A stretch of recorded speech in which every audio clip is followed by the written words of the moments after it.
Alors nous allons dédier ce cours au papa de notre cher ami Jean-Louis, Zichrono Livracha, qui est parti cette semaine et qui s'appelait Jacques Yaakov Ben Eliaou, qu'Akadosh Baruch Hu, donne le mérite que sa neshama elle rejoigne le Gan Eden et que ce cours il soit l'Eilouï Nishmato. Nous sommes dans Messilat Yesharim, mais nous sommes au Perek Yud Aleph, toujours, et nous sommes en plein autour du Kavod. Et on avait dit que ce cours n'est pas réservé qu'aux Marocains et il n'est pas interdit aux Marocains, mais il concerne aussi les Marocains. Klalo Shel Davar. Donc Klalo Shel Davar, je ne sais pas si vous l'avez. Klalo Shel Davar, si vous voulez dire la page de notre cher ami. Klalo Shel Davar akabod ou adohek et leva adam yuter mikolat shukot v'ahemdot shebaolam. Le principe est que le kavod, c'est ce qui encourage, ce qui pousse le cœur de l'homme, plus que tous les désirs et les ambitions du monde. Et si ce n'était le kavod, l'homme il aurait mangé n'importe quoi, il se habillé n'importe comment, et qu'il aurait été suffisant pour lui de vivre dans un abri. Hein, on sait ce que c'est les abris, hein, entre la semaine dernière et aujourd'hui, il s'en est passé des choses. Hein. Et il n'aurait pas eu toutes ces prises de tête, savoir comment la parnassa, etc. Et là, chez les seulement que la base de toute la motivation et l'ambition humaine vient du fait de se dire que pour ne pas se voir moins que les autres, il va rentrer dans des choses complexes. Donc, Bakura Azot, et il n'y aura pas de terme à tout son effort, tellement l'homme, à cause de la recherche de kavod et le fait de ne pas être moins que les autres, il serait capable de n'importe quoi. On peut imaginer, Rabotai, que quelqu'un, pour avoir un beau costume du Shabbat et être habillé comme tous ses amis à la synagogue, et pas venir en jean et crocs, c'est une représentation, hein, c'est une image. J'ai rien contre les jeans et les crocs, et j'ai rien pour les costumes. Mais en tout cas, il serait capable de travailler jour et nuit toute la semaine pour pouvoir lui aussi arriver habillé convenablement. Bien sûr, c'est une illustration juste pour pouvoir faire comprendre de quoi il s'agit. Alken, c'est pourquoi. Amour Rabotenu Zichronam Livracha, nos maîtres ont dit de souvenirs bénis. Akina ve'ata'aba ve'akavod motsim et adam min haolam. Que l'akina, la jalousie, ta'ava, la recherche de plaisir, kavod, la recherche d'honneur, pour sortir l'homme de ce monde. Vizirunu al tevakesh gedula ba'al tahmod kavod. Et nos maîtres nous ont dit ne réclame pas la grandeur et ne désire pas l'honneur. Autrement dit, un homme doit faire bien attention à ce que l'honneur et la convoitise, elles font sortir l'homme de ce monde. J'ai l'habitude de dire, quand je parle de ces sujets-là, que quand on dit Motzimet Adamina Olam, c'est qu'en fait, la personne ne vit plus dans la même réalité. Et vous le voyez, mon Verbotaille, dans la politique, que ce soit une politique personnelle, que ce soit une politique institutionnelle, que ce soit une politique communautaire, que ce soit une politique d'État, les hommes sont capables, pour le pouvoir et pour l'honneur, de déroger à tous leurs principes. Mais quand même, chez Mitanim Berav, Yeshpilu Atzmam, Litparnes Minazaka Velo Yitasku, Bemelacha Sheloti Mechubadet Be'enem Yiratam Penimat Kvodam. Et combien sont ceux qui sont capables de ne pas manger, de rester à jeun, d'être dans des situations extrêmes, à même recevoir la tzedaka plutôt que d'accepter un métier qui ne soit pas suffisamment honorable parce qu'ils ont peur de se dire attends, moi je mérite mieux que ça quand même, c'est pas possible. Et à ce propos, je voudrais faire l'éloge de tous ceux qui font leur aliyah. Cette semaine, dans un petit short, j'ai envoyé un petit Dvar Torah, mais en fait, à vous, je vais vous le dire un peu plus longuement. C'est que Eretz Israël, puisque Shlach Lecha, c'est la paracha d'Eretz Israël plus que toutes les autres, puisqu'on parle là-bas de la faute des explorateurs, c'est très intéressant que Eretz Israël s'appelle Eretz Knan, la terre de Canaan. Et j'ai vu dans le rap de Slonim, Netivot Shalom, c'est très très beau. Il explique que Canaan, c'est Milachon Kenya, qui veut dire la soumission et l'humilité. Et il dit là-bas que Eretz Israël nous enseigne l'humilité. Alors vous allez me dire, oui, Eretz Israël, mais non, on est très fiers d'être israéliens. Avec tout ce qu'on voit, les prouesses, l'armée, la Torah, les mitzvot, ce peuple, la high-tech, etc. Oui, c'est vrai. Mais en même temps, tout celui qui a fait sa aliyah et qui a vécu le choc thermique entre la chaleur qu'il avait dans son travail, dans sa reconnaissance, dans ses diplômes, dans le derech, la bienséance, la courtoisie, etc., etc. Quand il arrive en Eretz Israël, en fait, il doit accepter de descendre, pas de 1 niveau, pas de 5 niveaux, des fois de 20 niveaux. Vous vous retrouvez avec des personnes qui ont étudié 5, 6, 7 ans, Et lui dit, alors qu'est-ce que tu fais? Il dit, moi j'ai ouvert un magasin de chaussures. Non. Je n'ai pas compris. Toi? Oui. Et il te dit, il n'y a pas de sous-métier, on est en Eretz Israël. Tu dis, mais c'est pas possible. Comment c'est possible? Et en réalité, les gens se disent, waouh, le pauvre, il a été dévalué, etc. Mais en vraie vérité, c'est quelqu'un en fait qui a mis de côté son kavod, mon révérend Botaï. Parce qu'en réalité, la Kenya, la soumission, c'est de comprendre que Eretz Israël, c'est une terre qui s'acquiert aussi par le fait d'être capable de garder l'humilité, de ne pas rechercher le kavod. Moi, je le vois, puisque Beth Midrash, et dans la communauté, et dans les amitiés que je peux avoir avec beaucoup de personnes, combien j'entends d'histoires. Et d'ailleurs, il ne faut pas aller très loin, la semaine dernière, on en a parlé déjà. Un homme qui était rave en France, pas arrivé ici, il n'est même pas la moitié d'un frère, parce qu'il y a des gens qui ont 25 et 30 ans, et qui soit sont vraiment beaucoup plus brillants, soit en tout cas sont, à leurs propres yeux, beaucoup plus brillants que lui. Et c'est la raison pour laquelle, Marie Rabotaï, il faut être capable, Eretz Kenaan, de se soumettre. Ça veut dire quoi se soumettre? Ça veut dire être capable de se dire que même si on est fier d'être en Eretz Israël, le plus important, c'est d'être heureux de ce qu'on a. Et de se dire, Baruch Hashem, tu as un travail, tu manges. Il n'y a pas ni de sous-métier, il n'y a pas de rien du tout. Parce qu'on n'est pas là pour le kavod, on est là pour le kavod shamayim. Le kavod personnel, bah, il est mauvais. Mais le kavod shamayim, c'est combien je suis capable de faire pour avoir la dignité. Il faut savoir, moi, Rabotai, que quand quelqu'un, par exemple, il est trop imbu de sa personne, et qu'il n'accepte pas des travaux qui ne sont pas à la hauteur de ce que lui, il pense de lui-même, des fois, il peut laisser sa famille crever de faim, mon réveil Rabotai. Il peut faire en sorte d'aller recevoir la soupe populaire et recevoir des paquets. Pourquoi? Parce qu'on lui propose du travail, mais quoi? Pour lui, c'est un affront. En Eretz Israël, il faut être capable de mettre son kavod de côté. Et moi, je vous dis juste que je pense que dans le package de la Aliyah, les gens ne sont pas assez au courant que quand ils vont faire la Aliyah, il faut qu'ils sachent qu'on va leur donner beaucoup de choses, mais on ne va pas leur donner le même kavod. Et qu'il faut être capable de le mettre de côté. Et il nous dit le Rav, Ayesh lecha olelut gadol misé. Tu ne crois pas que c'est pas une folie, une idiotie aussi grande que quelqu'un y puisse être capable, parce que c'est pas à sa hauteur, de renoncer à avoir une parnassa, de recevoir la soupe populaire plutôt que d'accepter un job qui n'est pas exactement comme il aurait voulu. היש לך עוד לגבי מזה, ויותר ירצו בבטלה, מביאה לידי שיבום וידי זימה וידי גזה וידי כל גופי העבירות שלא להשפיל למעלתם ולעבזות כבודם מדומה. Le gars, il va rester au chômage. Il va rester dans l'ennui. Il va rester devant son téléphone. Il va essayer de faire des CV tous les jours. Pourquoi? Parce qu'il n'a pas trouvé un métier ou une situation ou une communauté qui est suffisamment à la hauteur de ce que lui, il pense de lui-même ou de ce qu'il attendrait. Omnam, chachamenu,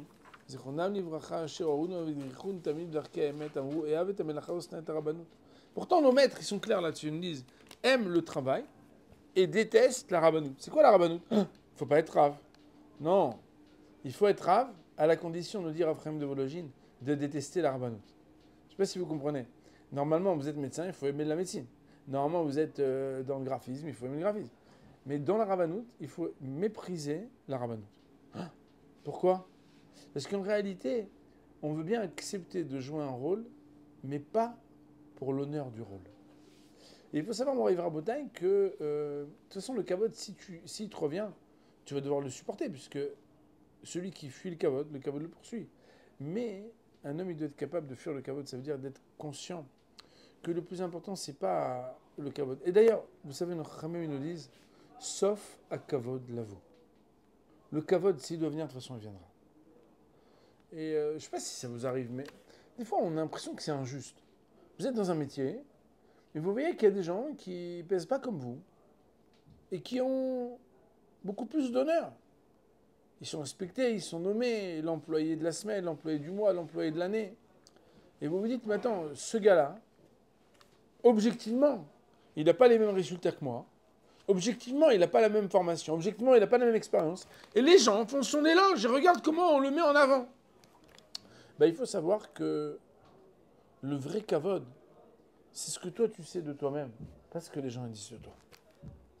Et ça, on le sait tous. Et malheureusement, on est tellement nourri de ce que les gens peuvent nous rendre. Ben, il faut savoir que le vrai kavod, kavod, hachamim inhalo. Le kavod, il est promis que les hachamim vont l'hériter. Pourquoi? Ils vont l'hériter au futur. c'est que celui qui jouit trop facilement d'un kavod, peut-être même qui organise le kavod, c'est pas quelqu'un qui le mérite. Mais quelqu'un, des fois, ça met du temps à ce qu'il reçoive le kavod. Ce qu'il reçoit, il le reçoit pour de vrai. Il nous dit, le Rav Amrou, les Chachamim, ils nous disent, Pshot, Nevelta, Beshuka, Velotema, Gavra Rabba Ana, Kana Rabba. Sois capable d'enlever la peau de l'animal lorsque tu es au chouk pour pouvoir gagner ta vie. Et ne dis pas, hein, non mais moi, je suis un homme important, je ne peux pas faire ce métier.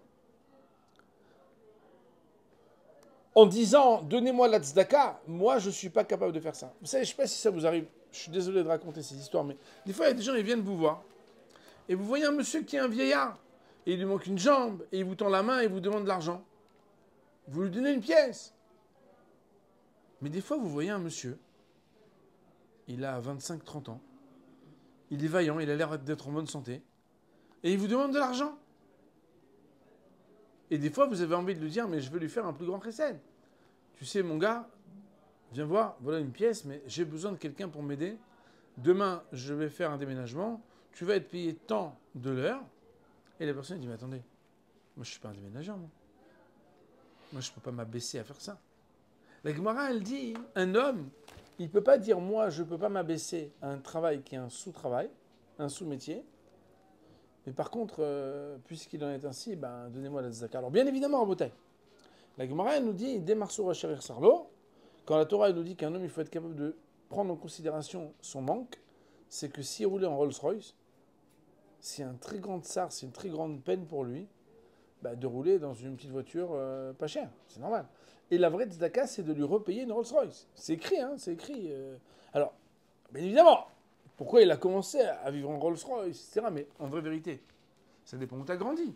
Et le démarre sur Hacharir Sarlo, c'est qu'en fait, on doit considérer la personne, combien il lui manque aujourd'hui par rapport à ce qu'elle avait. On n'est pas en train de dénigrer que c'est très dur pour une personne de s'abaisser à quelque chose qu'elle n'avait pas l'habitude de faire. Mais on doit avoir les idées claires. C'est que si toi, tu dois aider cette personne à se refaire, parce que c'est très dur comme épreuve pour cette personne, il n'en reste pas moins que cette personne vis-à-vis d'elle-même, en attendant de trouver ce qu'elle avait, elle doit se bouger. Elle doit mettre son kavod de côté. Et ça, c'est un sujet qui est très important. Amrou, Od, et les Chachamim nous ont dit par ailleurs, donc là-bas c'était une grande psachim, c'est une grande avatra, le olam yavod adam avoda shizara lo vel estech labriot. Mieux vaut qu'un homme il change de métier, mais que grâce à ça il n'ait pas besoin des autres. Et c'est pas évident parce que des fois les gens en fait, ils se sentent tellement, il faut le dire, humiliés de changer de métier qu'ils préfèrent demander de l'aide plutôt que d'accepter de revoir leurs investissements. Je ne sais pas si vous savez, aujourd'hui, c'est la grande mode de la reconversion. La reconversion professionnelle, la reconversion dans les études, ce qu'on appelle en hébreu la Amara. Amara, les Amir, Tmoura, c'est changer, tu changes de branche, tu as changé de domaine. C'est quelque chose qui demande beaucoup d'humilité. Alors, il me vient une histoire que je vais raconter, qui est l'histoire avec le roi d'Afghanistan. Le roi d'Afghanistan, très très très riche, il avait toutes sortes de bouffons qui venaient le faire rire, mais en même temps, il s'ennuie à mourir. Et puis, bon, il enlève sa couronne royale, et puis il s'habille comme monsieur tout le monde, et il va essayer d'écouter où est-ce qu'il y a des gens heureux. Il veut voir c'est quoi le bonheur. Et il va d'un quartier à l'autre, dans le quartier juif, il y a des gens heureux. Et il va, c'est vrai, derrière une fenêtre. À l'époque, vous savez, il n'y avait pas de fenêtre fermée, quoi. Il entendait bien. Et il entend là-bas un monsieur qui chante et qui a l'air joyeux avec sa famille et tout. Et il frappe à la porte, il dit bonjour. Et il dit est-ce que je peux entrer? J'ai pas à manger. Il dit bien sûr. Et là-bas, on l'assoit. Et il voit là-bas un juif avec une kippa, une famille, un peu d'arak, avec des fruits secs. On lui sert un petit peu d'arak avec des fruits secs. Et le monsieur est en train de chanter. Et vas-y, la simha. Et il dit, qu'est-ce que tu fais dans la vie? Il dit, moi, Baruch Hashem, je répare des chaussures.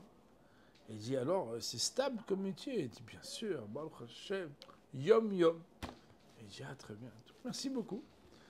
Il part. Il se dit, purée, le gars, il répare des chaussures, il a l'air plus heureux que moi. Moi, je suis le roi. Faut exagérer quand même. Il dit, on va voir qu'est-ce qui va en être. Décret du roi, on n'a plus le droit de réparer les chaussures. On va voir hein, comment il va s'en sortir. Et voilà que, à la fin de la journée, le roi, il enlève sa couronne royale, il va encore une fois, il frappe à la porte, il dit, bonjour, c'est le monsieur d'hier, est-ce que je peux encore venir? Il voit qu'il y a encore là-bas un petit alcool, des fruits secs, et vas-y, et la simha. Il lui dit, alors comment ça va les chaussures? Il dit, écoute, en ce moment, c'est en chute libre. Quoi, en un jour? Oui, écoute, en ce moment, ça se passe pas trop bien. Mais Baruch Hashem, j'ai épuisé l'eau aujourd'hui. Et Baruch Hashem, yom yom, c'est un peu plus dur parce que je suis pas très fort, mais ça s'est bien passé. Ishtabah Shemo, voilà, on a tout ce qu'il faut, on te sert un petit verre et il continue à chanter. Alors l'autre, il se dit, Ribono shel haolam, celui-là, bismama, shkola kavod. Et voilà que le lendemain, encore une fois, on n'a pas le droit non plus d'aller puiser l'eau. Et il dit, on va voir jusqu'où on va éprouver ce monsieur. Et c'est comme ça que le soir, il vient, le roi, il enlève sa couronne, il frappe à la porte, il voit encore la même ambiance, il dit alors, il dit, écoute, Bémet, très spécial, en ce moment, c'est un peu plus complexe, mais Shtabar Shemo, j'ai un ami, il est bûcheron. Je lui ai demandé, parce que, bon, voilà, puiser l'eau, c'est un truc qui est quand même aléatoire, pas très stable. Il m'a amené, alors là-bas, c'était un peu plus dur, parce que comme je te dis, physiquement, je suis pas très fort. Donc, bon, voilà, couper des bûches et tout. Mais Baruch Hashem, regarde, là, tout ce qu'il faut. Baruch Hashem, yom yom. Et il lui sert un petit verre. Et le roi, il dit, Ribono shel haolam, celui-là, je vais l'avoir. C'est pas possible, il va pas être plus heureux que moi, alors qu'il a rien. Et c'est comme ça que, qu'est-ce qu'il a fait? Il a décrété, le roi, que tout celui qu'il avait coupé du bois la veille, il est réquisitionné à la garde royale avec le ceinturon royal et l'épée royale, et il reste, vous savez, sans bouger toute la journée, mais c'est, comment on appelle ça, comme halat, quoi. Enfin, il va rien toucher. C'est congé sans solde, comment ça s'appelle? Il va pas recevoir d'argent. Et il dit, donc du coup, ce monsieur il a été réquisitionné, il a dû mettre la ceinture royale, l'épée royale, toute la journée, il reste comme ça, il dit, bon, maintenant, il a comme des mille oui, mais sans paiement. Et le soir, il frappe à la porte, et il voit là-bas, encore une fois, là-bas, il y a les fruits secs, il dit, écoute, je vais te dire la vérité, ça sort pas d'ici, mais on dirait que le roi, il a quelque chose contre moi. Et le roi qui regarde, il dit, ah bon, pourquoi? Il dit, parce que aujourd'hui, c'était un peu plus compliqué. Et il dit, oui, mais je vois que... Il dit, je t'ai marché mon lad. Il dit, alors comment tu as fait? Tu avais de l'argent de côté? Pas du tout, Baruch Hashem yom yom. Il dit, alors comment tu as fait? Il dit, écoute, je vais te le dire, mais ça reste entre nous, bien évidemment. Il ne faut pas que le roi l'entende. Pas du tout, pas de problème. Il dit, voilà, en fait, j'ai un ami. Il a une boutique. Et je sais qu'il essaie toujours dans sa vitrine d'attirer l'attention pour que les gens viennent. Je lui dis, regarde ce que je vais faire. Moi, j'ai une épée royale extraordinaire. Je te la mets en location chez toi, en dépôt, pour ta vitrine. Toi, tu me donnes une petite somme. Et à la fin de la journée, je repasse. Elle dit quoi? Une vraie épée royale? Oui, une vraie épée royale, regarde là. Il la montre et tout, il dit, ouais, c'est vrai, ça va attirer du monde. Il dit, je l'ai laissé toute la journée, il m'a donné quelques pièces, je t'abarche chez Molad, et maintenant, et voilà, et vas-y. Et le roi, il se dit, celui-là, mais c'est pas possible, comment il a fait? Et comme il allait continuer son travail là-bas de présentation avec son épée pendant plusieurs jours, alors il a dit, celui-là, on va voir comment il va s'en sortir. Il vient donc au palais royal, il reste dans la garde, et voilà qu'est décrété par le roi qu'il y a un homme qui était condamné à mort qui allait être décapité. Et par qui il a choisi qu'il allait être décapité? Par cet homme. Et voilà une arène, et tout le peuple qui est là, tous réunis, et tout le monde attend que cet homme qu'il avait là-bas, l'épée, soi-disant l'épée royale, mais qu'il avait louée à quelqu'un, il allait devoir décapiter sur la place publique devant le roi et la reine du peuple tout entier réuni, de voir comment il allait s'en sortir. Et voilà que cet homme, décapitation. Et voilà que cet homme vient, il prend sa main sur le ceinturon et il dit, maître du monde, je n'ai jamais fait couler le sang de personne et je ne suis pas sûr de la culpabilité de cet homme. Si jamais cet homme est vraiment condamné par le roi, alors que mon épée reste la même. Et sinon qu'elle se transforme en épée de bois. Et il sort son épée. Et son épée est transformée en épée de bois. Et là, tout le monde l'acclame. Ouais, mamache. Tout le monde est comme ça, en extase. Le roi l'appelle. Et il lui dit, bonjour, on se connaît. Et le roi, et le monsieur lui dit, non, votre majesté. Et il enlève sa couronne. Ah, il dit, non. N'aie pas peur. Jusqu'à aujourd'hui, j'étais ton invité. J'ai découvert chez toi. Qu'est-ce que ça veut dire le bonheur? Le bonheur, c'est être capable d'avoir la confiance en Dieu. Et j'ai voulu éprouver ta confiance en Dieu. J'ai voulu t'enlever tous les métiers que tu savais faire pour voir si tu allais garder ta stabilité et ton bonheur. Maintenant, c'est toi qui seras mon invité. C'est toi qui seras mon conseiller. Parce que la émouna et le bitachon, la confiance et la foi que tu as dans le Dieu d'Israël, ça, c'est le secret du bonheur. Pourquoi je raconte cette histoire? Parce qu'en vrai, vérité, Rabotai, la vie, elle est ainsi faite qu'on cherche la stabilité.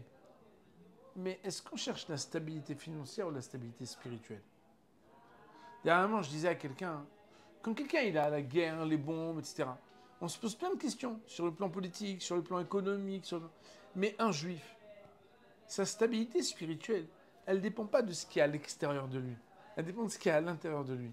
Un homme qui a le bitachon, un homme qui prie à Kadosh Baruch Hu, un homme qui étudie la Torah, un homme qui fait les mitzvot, il a une stabilité parce que comme à l'intérieur, il est stable. Quoi qu'il arrive à l'extérieur, il n'y a rien qui pourra le démonter. Seulement, ça remet en question pourquoi? Parce que la relation qu'on a avec l'extérieur, elle nous donne du kavod. Et l'homme, il aime avoir le kavod. Et des fois, on est tellement attaché au kavod qu'on a à l'extérieur que finalement, on néglige la construction intérieure. Mais quand quelqu'un, il sait ce qu'il vaut, il sait ce qu'il fait, il sait son lien avec Akadosh Baruch Hu, il sait que il est responsable de sa famille, il est responsable de ses mitzvot. Ben, le plus important, c'est pas qu'est-ce que les gens vont me dire de moi, c'est d'être capable d'assumer mes responsabilités et de me dire qu'Akadosh Baruch Hu est toujours avec nous. Et ça, c'est un sujet qui montre combien le kavod, des fois, il fait défaut, mais le kavod, des fois, il est notre pire défaut. Et un homme, il doit être capable d'avoir la confiance dans Akadosh Baruch Hu et d'être capable de mettre son kavod de côté pour pouvoir accepter et se dire qu'il n'y a jamais de sous-métier, mais sauf à kavod lavo. On va dire pour aujourd'hui, Baruch Nei Olam, Amen.